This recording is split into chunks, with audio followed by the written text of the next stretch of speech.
Welcome to English Listening for Life. This isn't just a place to practice English, it's a place to think in English, to feel in English, to grow while you listen. In today's story, you're going to follow someone who had to grow up faster than expected. And like many real life stories, it's not perfect, it's not easy, but it's real. So take a deep breath, relax, and just listen. Let's begin.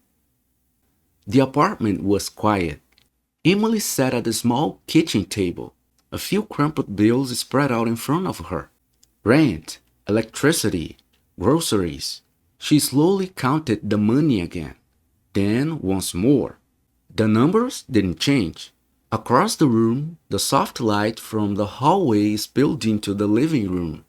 On the old couch, her son was asleep, one arm hanging off the side, a small toy car still in his hand. Emily looked at him for a moment. 4 years old, too young to understand how tight things were getting. She leaned back in the chair and rubbed her eyes. 22 years old and already feeling like life had started running faster than she could keep up. Outside, a car passed by. Headlights briefly lit up the room and then disappeared. Emily looked back down at the money on the table. She took a slow breath. Tomorrow morning, everything would start again. But tonight, sitting there in that small apartment, one thought kept coming back to her. How did life get this complicated this early? If you met Emily during the day, you probably wouldn't think much about her story. Just another young woman moving quickly through the city. Hair tied back, phone in one hand, always looking a little tired. At 22, most people around her were just starting to figure things out.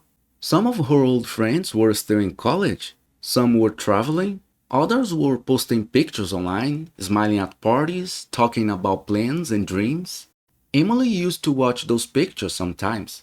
Not with jealousy exactly, but with a strange distance, like she was looking at a version of life that had quietly moved on without her.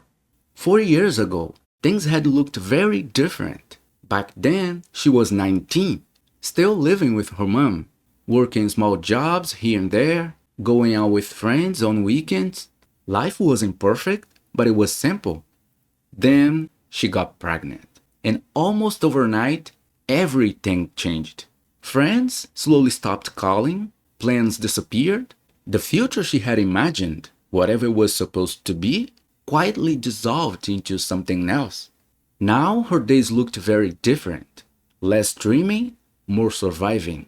And even though she never said it out loud, Emily knew something deep down. She had grown up much faster than she ever expected to. And sometimes late at night, when everything was quiet, she wondered if she had made too many mistakes too early. Morning usually came too early. Most days, Emily woke up before the alarm. Not because she wanted to, but because her son was already awake. Little footsteps across the apartment. The soft sound of a toy car rolling across the floor. Sometimes she would hear his voice from the living room. "Mom?" Half asleep, Emily would push herself out of bed. Her hair messy, eyes still heavy with sleep. "Yeah, buddy, I'm up," she'd say. The mornings were never fancy. Usually just cereal. Sometimes toast if there was bread left. Her son would sit at a small table, swaying his leg under the chair, talking about whatever was in his mind that day. Dinosaurs, a cartoon he liked, the neighbor's dog, normal kid things. While he talked, Emily would move around a tiny kitchen, already thinking about the day ahead. How much money was left, whether the rent would stretch another week, what she could cook for dinner with what was in the fridge. Some mornings felt manageable. Others felt like trying to hold too many things together with not enough hands. But whenever her son laughed about something small, something silly, the weight in her chest would ease a little. Not disappear, just ease. Because no matter how messy life had become, one thing was clear to her. He hadn't asked to be born into any of this. And somehow she was going to make it work, even if she had to figure it out one day at a time. A few days later, something unexpected happened.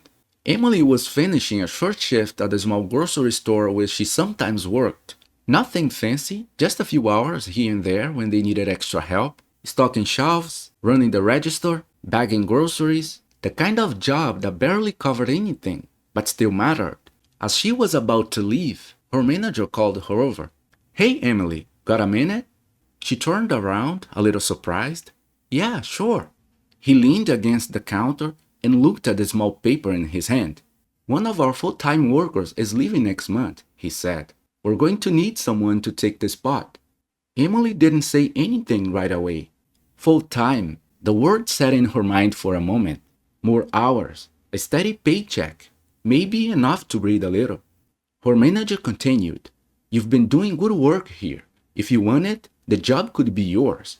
For a second, Emily felt something she hadn't felt in a while. Hope.